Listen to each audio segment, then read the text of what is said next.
What the fuck is up, everyone? Prison Metaler here. Today, back with an album review. Today we will be reviewing Rise Against's new album, Ricochet, which is released today. As you may know, this is their 10th studio album. Now, with Rise Against, I know I barely talk about punk bands on my channel, but Rise Against is one of those few modern punk bands that I actually do enjoy. Like, they have a pretty consistent discography. Like, they're very consistent to their sound. Like, they bring out some classic albums like Siren Songs of the Counterculture and The Sufferer and The Witness. Throughout their discography, they're pretty consistent. Like, Appeal to Reason is a great one. And then between around Endgame to Wolves, they have some great bangers here and there with some fillers here and there. And their previous album, Nowhere Generation, I thought this was quite their strongest in a long time. And then we get to this album, which we have something to talk about this album. Like, let's talk about the album mostly entirely. Like, what the hell was that? Like, okay, I am not liking this production. Who is that producer? Catherine March or whatever her name is? Is she like a student or something who made this album? Oh, Catherine Marek. It sounds like a student produced the album or something like that. Like, are you new to the production or something, or the mixing? Because it was pretty horrible. Like, okay, when I heard the song Nod, which is basically the first single of the album, I was like, okay, production's kind of weak, but the song's good. And then it kind of got worse as the album progresses on. Like as for the second song, I Want It All, it started off good, and then we hear this really odd drum sounding, which kind of sounds like it's made from a drum machine or something like that. And then the song Damage Done, for some reason, Damage Done sounded so lazy, and Tim sounded very tired when he sings the chorus. And the song Ricochet, the title track, it just has some, I don't know what the fuck's going on here, but it has this really awkward industrial sound to it, and I'm just not liking it, especially that's coming from a punk band.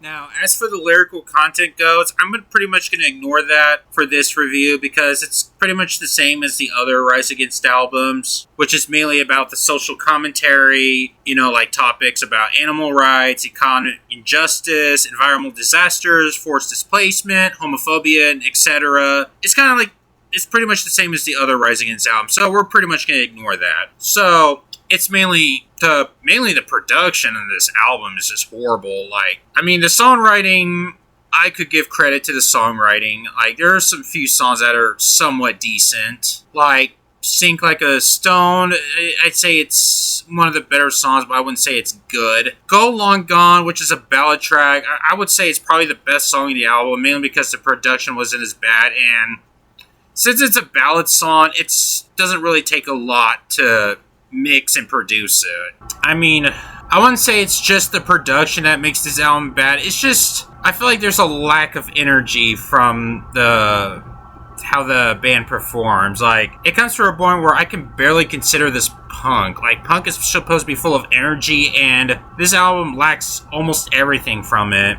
Like, Tim sounds way off at times throughout the entire album, and the band sounded tired as they performed. And let's talk about the song Sink Like a Song. What the living shit was that? The production is probably the mixing. Awful. I mean, don't get me wrong. Tim, great vocalist. But this album, I wouldn't say he's bad at singing for this album. It's just mainly the effects that bothers me. Like, it kind of sounds like he is singing through a megaphone. That's how I mean, it's not just this song. It's basically some of the songs of the album in general. It sounds like he's singing through a megaphone.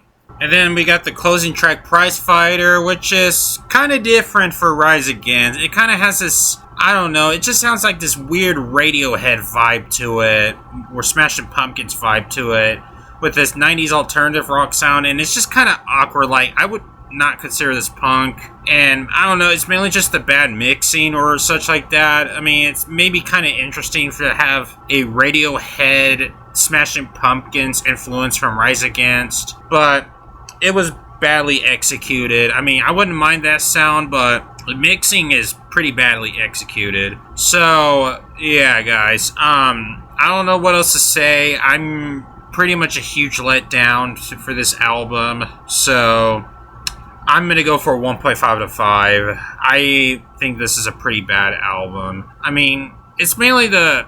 I mean, there's a lot of filler fluff throughout this album, and even if the production is better, the album would still be pretty bad. I mean, if the production wouldn't be this bad, I could go for a 2 out of 5 or so like that, but yeah, it's just the bad production and the lack of energy from the band members. It's just what causes me to give this a 1.5 out of 5. I thought this is a pretty bad record. Now, I would argue that this is the band's worst record to date. I mean, compared to Nowhere Generation, this is a huge letdown, and I don't know what they were thinking. I don't know what choice they put with this album. Like, who chose the producer on this album? Like, I don't know what they were thinking when they hired it. I don't even know who the producer is, to be honest with you, but she has got to be one of the worst producers I have ever heard for music business. Like, I don't know what album she produced, but she is horrible with it. Yeah, I would say this is Rise Against's worst record to date. Don't bother with this album. I mean, if y'all enjoy this album, more power to you. And as for new Rise Against, if y'all are new to Rise Against, this is probably the last album you would want to hear. I mean, I would start with either The Sufferer and the Witness or Siren Song of the Counterculture. I would start with one of those two albums and then listen to the rest, but listen to this album last, or don't listen to it at all. I kind of don't recommend it. Alright guys, that is my review for Rise Against this new album. What are your thoughts on it? Do you like this album? Do you not like this album? So yeah guys, that's it. If you enjoyed this video, subscribe for me for more content and all that, and check out those videos, whatever popping up the screen, and I'll see you guys next time. So I'll see you guys later.